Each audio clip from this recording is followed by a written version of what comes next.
নমস্কার দর্শক বন্ধুরা, আরও একটি নতুন ভিডিওতে আপনাদের সবাইকে স্বাগত। আমি রিতম নিয়ে চলে এসেছি আরও একটি ভ্রমণের গল্প। আমাদের এই ট্যুরের নাম এবিপি আনন্দ। অযোধ্যা, বেনারস, প্রয়াগরাজ। অযোধ্যা এবং বেনারসের ট্যুরটা আমাদের করার কথা ছিল নভেম্বর মাসে, কিন্তু গ্রহ নক্ষত্র বিচার করে আমরা দেখলাম পরের মাসেই যখন কুম্ভ, তাহলে একেবারে কুম্ভ মেলার সময় যাই। কিন্তু জানুয়ারি মাসে এই ট্যুরটা করা থেকে আমরা আটকে গেলাম সেই একটি কারণে, যেই কারণে সমস্ত ইঞ্জিনিয়াররা আটকে যায়, সেমিস্টার এক্সাম। যাই হোক, সেমিস্টার এক্সাম শেষের পরে অবশেষে 11ই ফেব্রুয়ারি 2025 আমাদের এই ট্যুরটি শুরু হলো। তাহলে আর কি, বাকিটা ভিডিওতেই দেখে নিন। এখন ঘড়িতে সময় রাত 9:13। আমরা আজকে ধরবো 13009 হাওড়া টু দেবনগরী ঋষিকেশ দুন এক্সপ্রেস। তার আগে আমাদের এই ট্যুরের ভ্রমণ সঙ্গীদের সাথে পরিচয় করিয়ে দিই। এই হলো বিভব আর এবং এ অভিনন্দন। এখন আমরা আছি ব্যান্ডেল স্টেশনে। এই যে অভিনন্দন, তো একটু ইনফরমেশনটা দিয়ে আজকে আমরা কোথায় যাবো, কী করতে প্রথমে তো যাওয়ার চেষ্টা করছি এখান থেকে অযোধ্যা। আমাদের টোটাল প্ল্যানিংটার নাম হচ্ছে এবিপি আনন্দ, ঠিক আছে তো? হ্যাঁ, ফুল ফর্মটা আনন্দ। তো এবিপি আনন্দের ফুল ফর্মটা হচ্ছে অযোধ্যা, বেনারস, প্রয়াগরাজ আনন্দ করার। যাই হোক, মানে দেখা যায় কত আনন্দ হয়, কারণ যা ভিড়। এবার কেসটা হচ্ছে প্রথমে আমরা যাবো এখান থেকে অযোধ্যায় 2 দিন থেকে, সেখান থেকে আই থিঙ্ক আমরা বেনারস যাবো। এবার বেনারসে 3 দিন আমাদের প্ল্যান আছে। 3 দিনের মধ্যে যে কোনো একদিন আমরা প্রয়াগরাজ যাবো। এবার সেটা আমরা গিয়ে ওখানে ডিসকভার করবো যে কবে প্রয়াগরাজ গেলে সব থেকে কম প্ল্যানিং প্লটিং হবে আমাদের। দেখা যাক কি হয়। এখনও আমরা ব্যান্ডেল স্টেশন দাঁড়িয়ে আছি। এখন দুন এক্সপ্রেস আসছে, দুন এক্সপ্রেস চন্দ্রনগর ছেড়েছে, এখন নেক্সট স্টপেজ ব্যান্ডেল। দেখা যাক, ট্রেন অলরেডি 20 মিনিট লেট।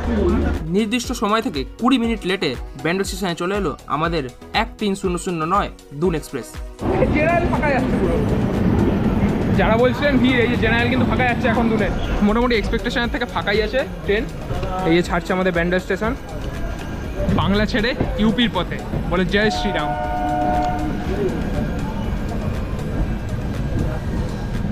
মেলা থেকে একবার একটা বই কিনেছিলাম, ট্রাভেল ব্লগার হওয়ার 108 পদ্ধতি। তার প্রথম পদ্ধতি ছিল ট্রেনে উঠে সবার প্রথমে ওয়াশরুম রিভিউ করতে হবে। তাহলে দেখে নিন ওয়াশরুম। এই হলো কন্ডিশন ওয়াশরুমের, জল আছে, পুরো ঠিকঠাক আছে এখনো অবধি। এবার বিহার ঢুকলে এরপরে যে কী হবে আমি জানি না। দুন এক্সপ্রেস খুব মানে নাম খারাপ আছে, যদিও কোচ এখন এলএইচবি হয়ে গেছে, তবুও দেখা যাক কী হয়। এই যে আদি সপ্তগ্রাম আমাদের কলেজ, সবার প্রিয় স্টেশন আমাদের। এখানে সবাই আমরা এওটির। আমাদের কলেজ থেকে কেমন লাগছে? রাতের নৈশভোজে ছিল বাড়ি থেকে করে আনা ফ্রায়েড রাইস, চিলি পনির, যেটা আমি বানিয়েছিলাম, এবং তার সাথে ছিল পোলাও, যেটা অভিনন্দন বানিয়েছিল, এবং ছিল রুটি, যেটা বিভব বানিয়েছিল। এই যে বাড়ি থেকে আমরা খাবার নিয়ে এসেছি। আমি এই যে ফ্রায়েড রাইস, যেটা পোলাও এনেছি, চাপা পড়ে গেছে, সেটা করেছি। চিলি পনির করেছি, অভিনন্দন পোলাও করেছে, তার সাথে পনির রেজালা আছে, সেটা কালকে খাওয়া হবে। বিভব রুটি এনেছে, মিষ্টি এনেছে, দেখা যাক। এরপরে মিষ্টিও আছে, আর পুরীর ছানা পড়ে আছে। বর্ধমান ঢুকছে, আমরা এখানে দাঁড়িয়ে আছি। ট্রেনের রিভিউটা বল, কেমন লাগছে? ব্যাপারটা হলো, আগে কোন ছিল কোচ, আইসিএফ কোচ, এবার এখন করেছে এলএইচবি কোচ। তো এবার এলএইচবি কোচ নতুন করে কিছু বলার নেই, 2024-এ এলএইচবি। হ্যাঁ, 2024 হয়েছে। এবার নতুন করে কিছু বলার নেই, কারণ এটাতে মানে আইসিএফ কোচের তুলনায় অনেকখানি জার্কিং কম হয়, আর এছাড়া সিট ভালো বা ইন্টেরিয়ারগুলো ভালো। এই তো মানে নতুন কিছু এমন আলাদা কিছু নয়, মানে বিশাল কিছু আলাদা নয়, কিন্তু যারা মোটামুটি যায় তারা তো জানে। ঢুকছে এখন বর্ধমান স্টেশন, বর্ধমান জংশন, খুব পপুলার সীতাভোগ মিলনের জন্য, যেটা এখন পাওয়া যায় না। 1 নম্বর প্ল্যাটফর্ম। এই বাড়িটা দেখাচ্ছে, ঠিক ওই জায়গাটাতে শুয়েছিলাম, শুয়ে বেনারস যাবো, ঠিক এখানটাতে। এই যে ঠিক এই যে ঠিক এই যে এই ট্রলিটা রাখা আছে, হ্যাঁ এই ট্রলিটা রাখা আছে, ঠিক এইখানটাতে শুয়েছিলাম আমি। ঠিক আছে, সারা রাত শুয়েছিলাম। ট্রেন প্রায় 7.5 ঘন্টা লেট ছিল। আমরা দেব দীপাবলির জন্য বেরিয়েছিলাম আগের দিন রাত্রিবেলা। তো 7.5 ঘন্টা লেট থাকার ফলে আর মানে যেতে মানে পোষায়নি। আর কী করে যাবো, মানে গেলে আর দেখতে পেতাম না, তো যাইনি আর। এই হলো বর্ধমান স্টেশন।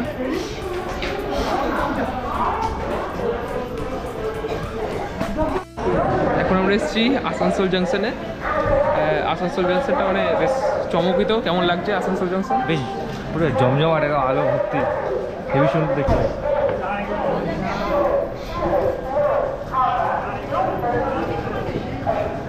এই হলো গোমো স্টেশন। দর্শক বন্ধুরা কমেন্টে অবশ্যই বলবেন গোমো স্টেশন কেন ফেমাস।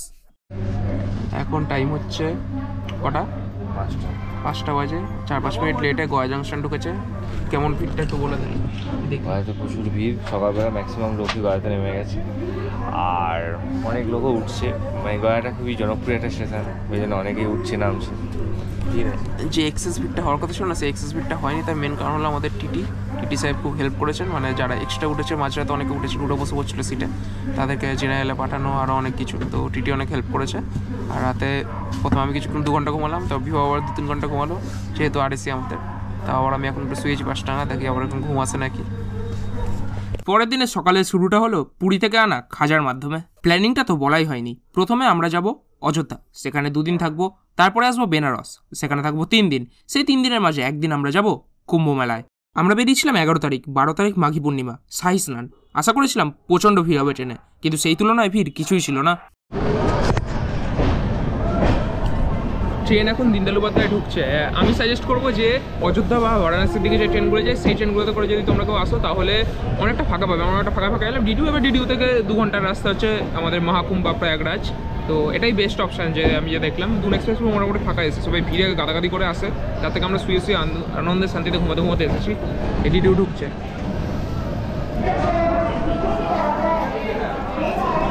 এই হলো দীনদয়াল উপাধ্যায় বা মোগলসরাই জাংশন। আমাদের ফেরার ট্রেন নেতাজি এক্সপ্রেস কিন্তু এখান থেকে, ওটা প্রয়াগরাজ হয়ে আসবে, আমরা এখান থেকে বোর্ড করব, দেখা যাক কি হয়। এখানেও ভিড় তেমন আমাদের কিছু মনে হচ্ছে ভিড় নেই। এদিকে আমরা S4, এটা S5-এর ভিড়, S6-এও ভিড়, S3-তেও ভিড়, S5-এও ভিড়। আমাদের কম্পার্টমেন্টে শুধু মনে হচ্ছে ফাঁকা।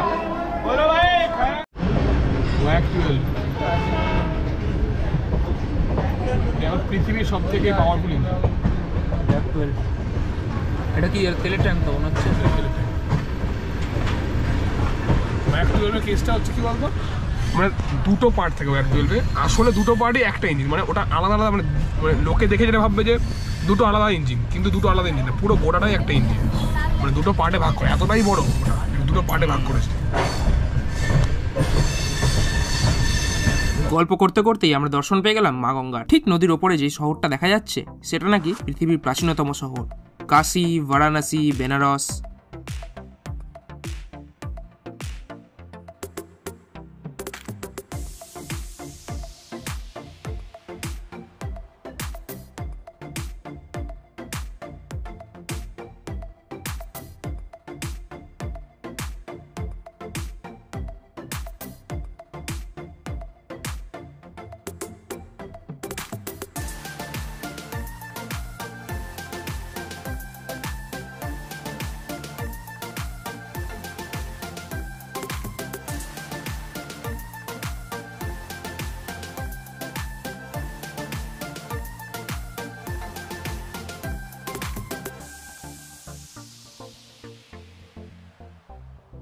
ট্রেন এখন আমাদের কাশিতে দাঁড়িয়েছে। কাশিতে টাইম কটা ছিল?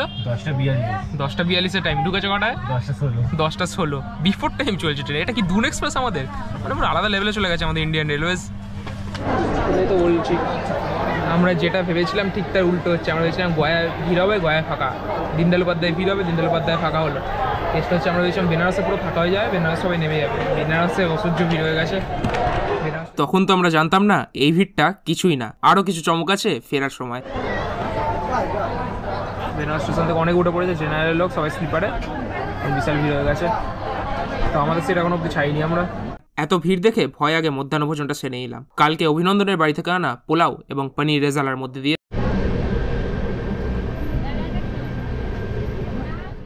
বাইরে তখন কড়া রোদ, ট্রেন চলছে বিফোর টাইম। মনে মনে ভাবছিলাম দুন এক্সপ্রেসের নামে যে একটা বদনাম আছে সেটা হয়তো এবার ঘুচিয়েই দেবো, কিন্তু অগত্যা। জনপুর স্টেশনে প্রায় 1.5 ঘন্টা দাঁড়িয়ে থেকে ট্রেন আমাদের প্রমাণ করে দিল যে হ্যালো গাইজ, আমি দুন এক্সপ্রেস।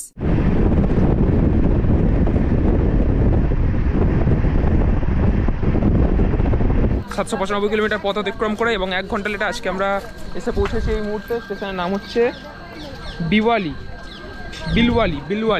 তো এখন ট্রেন 1 ঘন্টা লেট। আগের স্টেশনে বলছিলাম, খুব সুনাম করছিলাম, কিন্তু তারপর 1 ঘন্টা লেট হয়ে গেল। তো কি আর করা যাবে, দেখা যাক।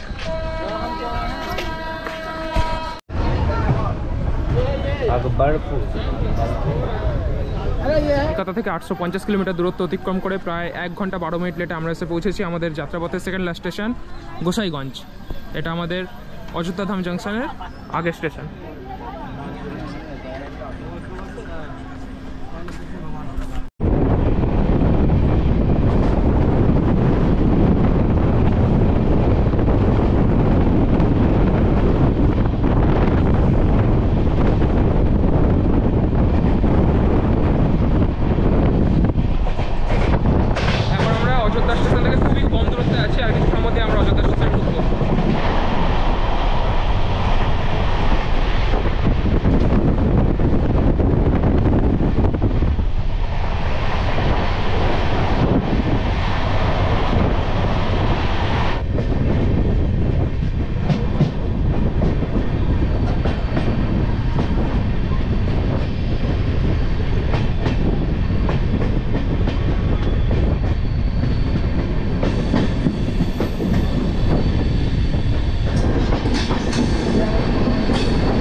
প্রয়াগের থেকে বেশি ভিড় মনে হচ্ছে অযোধ্যায়, কি ভিড় প্ল্যাটফর্মে ভাই, অনেক কষ্টে নেমে গেছি।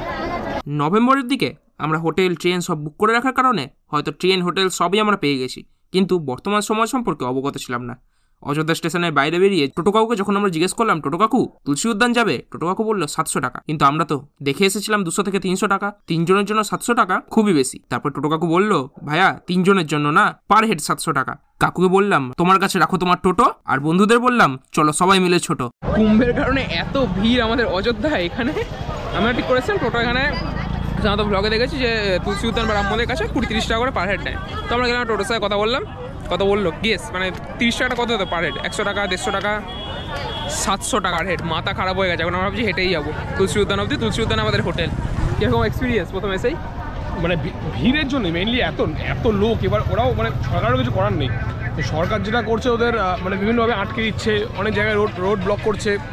তো ওই রোডগুলোকে ব্লক যেহেতু, তাই টোটো অটো যেতে পারছে না, এবার তাই ঘুরে ঘুরে আসতে হচ্ছে বলে ওদের মানে টাকা বেশি নিচ্ছে। আমরা এইদিকে হাঁটতে শুরু করে দিতে হবে। কেসটা হচ্ছে রুমে ঢুকেছি, একটু রুম টুর দিয়ে নিই। এই যে টেবিল, এই যে চেয়ার, রুম শেষ, শুরু হতেই কথা বলি। এই রুম পেয়েছি ভাগ্য ভালো, এর ভাড়া পড়েছে আমাদের 1500 টাকা করে। এগুলো আজকের ডেট, আমাদের আগে বুক করেছিল বলে, তাও নভেম্বর থেকে ডিসেম্বরের মধ্যে বুক করে রেখেছিলাম এই হোটেলটা, তাই আমরা 1500 টাকায় পেয়েছি। যদি এই হোটেলটাই আমরা এখন বুক করতে যেতাম মিনিমাম 3 থেকে 4000 টাকা। তাহলে আজকের ভিডিওটা এত অবধি, দেখা হচ্ছে পরের ভিডিওতে। এর পরের পর্বে আমরা দর্শন করব রাম মন্দির, হনুমানগাড়ি, সরায়ু নদীর আরতি এবং আরো অনেক কিছু এক্সপ্লোর করব পুরো অযোধ্যা। তো সঙ্গে থাকুন, দেখতে থাকুন ক্রোভার ভ্লগস। দেখা হচ্ছে পরের ভিডিওতে, টাটা।